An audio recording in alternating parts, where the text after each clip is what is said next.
নমস্কার, আপনারা দেখছেন এখন দাসপুর বার্তা। শারদ উৎসব বরণে শিশু শিক্ষার্থীরা তাতারপুর প্রাথমিক বিদ্যালয়ে জেগেছে আলোর বেনু, মেতেছে ভুবন। মহালয়ায় পিতৃপক্ষের অবসানে দেবীপক্ষের আগমনে স্বাগত আহ্বানে ও বরণে মেতেছে শিশু শিক্ষার্থীরা। 24শে সেপ্টেম্বর বুধবার শারদ প্রাতে শিশির কণার মুক্ত হাসিতে, শিউলির সৌরভে, মঙ্গল ঘট স্থাপনে, সকল দুর্গতি নাশিনী বরাভয় দানকারী মা দুর্গার আহ্বানে প্রকৃতির অঙ্গনে আনন্দ যজ্ঞে প্রধান শিক্ষক অশোক কুমার পাল, সহকারী শিক্ষক বিশ্বজিৎ চৌধুরী, শিক্ষিকা সুজাতা মাইতির তত্ত্বাবধানে তারকনাথ চক্রবর্তীর তবলার বোল সংযোজনে আগমনী সঙ্গীত, নৃত্য, আবৃত্তি, আধুনিক মহালয়া নাটিকা অভিনয়ে, সুস্থ সাংস্কৃতিক অনুষ্ঠানে চাঁদের আলোর মতন বাঁধ ভাঙা উচ্ছ্বাসে উৎফুল্ল শিশু শিক্ষার্থীরা। এরই কয়েক ঝলক এখন দাসপুর বার্তায়। তাতারপুর থেকে রিপোর্টে শ্যাম সুন্দর দলই। Like and follow with subscribe এখন দাসপুর বার্তা। এই দাসপুর বার্তায় যুক্ত হন, আলোর পথে এগিয়ে চলুন।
আসছে ভেসে ঢাকের আওয়াজ,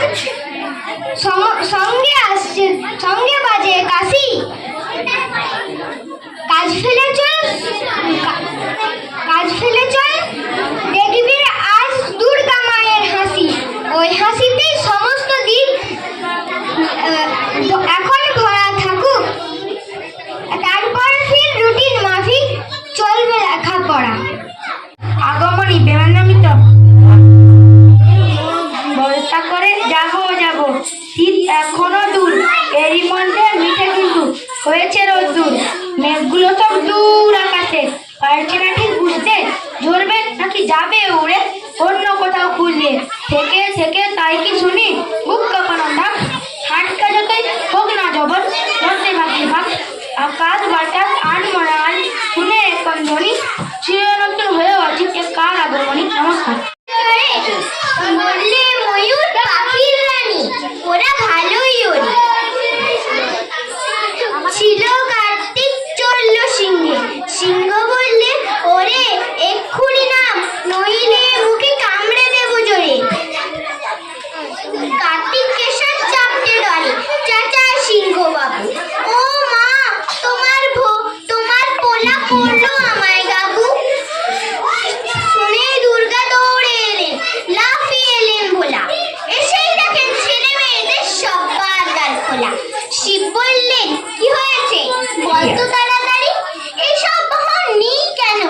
করিস কারাগারি, আর বিকালের বাহনে সব রদ্দি বস্তা পচা।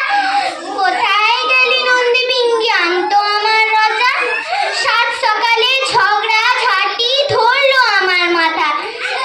এসব বাহন অচল এখন, গুগল বাজি যাতা। যুগ যে কত ওই বদলে গেছে, বলবো তোদের সে কি। ইঁদুর ছুঁচো আর চলে না, ময়ূর প্যাঁচা ঢেকি। বলি জয় বাবা বোম ভোলা, জয় বাবা বোম ভোলা। শিকাবেলে মাটির প্রদীপে মাই বলে ডাকো যদি, দেব গলা টেপে এনকালে গগনতে উঠিলেন জাগা।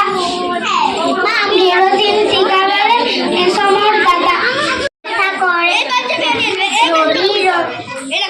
রবি ঠাকুর, রবি ঠাকুর তুমি নাকি কবি? বাংলাদেশে ঘরে ঘরে দেখি তোমার ছবি, মুখে তোমার লম্বা দাড়ি, লম্বা লম্বা চুল।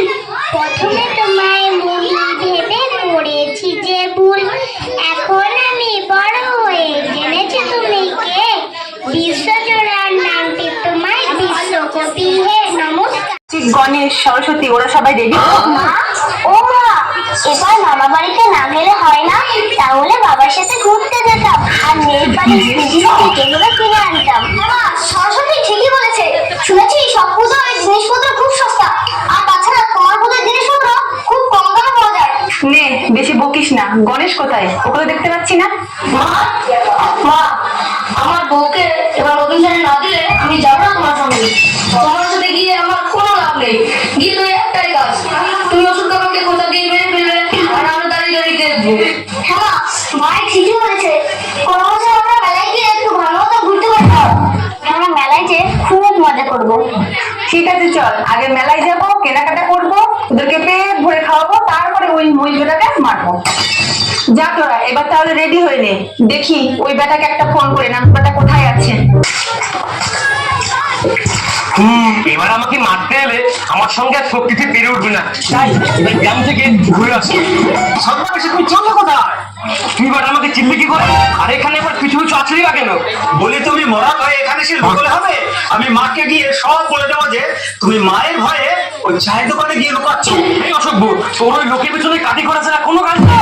এটাই আমার কাজ, এই খবর আদান প্রদান করে আমি যে মাইনে পাই তাই দিয়ে আবার সংসার চলে। নারায়ণ নারায়ণ। জিনিসপত্রের যা দাম বেড়েছে, মাকে বলবো সামনের মাসে মাইনেটা একটু বাড়িয়ে দিতে। নারায়ণ নারায়ণ। আমার সামনে বেশি নারায়ণ করবি তো আজকে।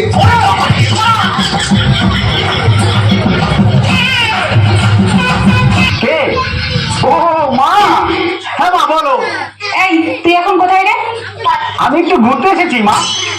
মহিষ বেটার উপর নজর না রেখে তুই ওখানে কি করিস? হ্যাঁ মা, আমি ওই মহিষ মেয়েটার খবর নিয়ে এক্ষুনি আসছি। হ্যাঁ, তাড়াতাড়ি আয়। ছুটি দিতে হবে প্রভু। কেন রে, তুই আবার ছুটি নিয়ে কোথায় যাবি? আর তুই ছুটি নিলে আমার গাজাকে সাজাবে? গাজার চিন্তা ছাড়ুন, এই 4 দিন আগে মানে রোজ যা খাই তাই খাবো? তুই এ কথা জিজ্ঞেস করছিস কেন? এই তো আসার সময় দেখলাম মা বাবার বাড়ি যাওয়ার জন্য রেডি হচ্ছে।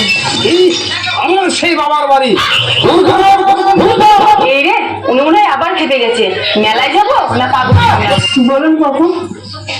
কি ব্যাপার, তুমি নাকি আবার বাবার বাড়িতে যাচ্ছ শুনলাম? আপনি তো জানেন প্রভু আমি কেন বাবার বাড়িতে যাই। প্রভু কেন আপনি আমার উপরে কুপিত হচ্ছেন? বলি এবার কি তোমার বাবার বাড়িতে না গেলেই নয়? এই প্রতি বছর আমার এই হাত পুড়িয়ে রান্না করতে ভালো লাগে না। আমি সবই বুঝতে পারছি প্রভু, এবার তাহলে আপনি আমার সঙ্গে চলুন না। না, ঘন ঘন আমি তোমার বাবার বাড়িতে যাবো না। আমি একেবারে জামাই ষষ্ঠীতেই তোমার বাবার বাড়িতে যাবো। ও আপনি যখন যাবেন না, তাহলে বিশাখা রইল আপনার দেখভাল করার জন্য। বিশাখা, এই বিশাখা। হ্যাঁ বাবু, আপনি যে আদেশ করবেন আমি তো অক্ষর অক্ষর পালন করবো, আর আপনার সবাই আমি কোনো ত্রুটি রাখবো না। ওনার একটা স্বভাব একটু সাবধান করে দিয়েছি। এই শোন, কিছু অসুবিধা হলে ফোন করবি আমাকে, আর ওনার যে স্বভাব ওনার থেকে একটু দূরে দূরে থাকবি। আচ্ছা মাতা, আপনি নিশ্চিন্তে যান, আর দরকার হলে আমি সবসময় আপনার সাথে ভিডিও কলে থাকবো। ঠিক আছে, তুই যা, কাজগুলো ছেড়ে নে। ঠিক আছে। আদেশ করুন প্রভু। বেটা যত সব নষ্টের করা যাও মাকে কি খবর দিতে এসছো দিয়ে আমাকে উদ্ধার করো। মা মা ওই বহির বেটা গ্রামের ওই চায়ের দোকানে লুকিয়ে আছে। ফোন কর ওই হতচ্ছাড়া উল্লুকটাকে, ওকে ওই কাশফুলের মাঠে আসতে বল, ওইখানেই আমি ওকে বধ করবো। মা মহিষটাকে একটু আসতে এই গেল, ফোন করো তাই।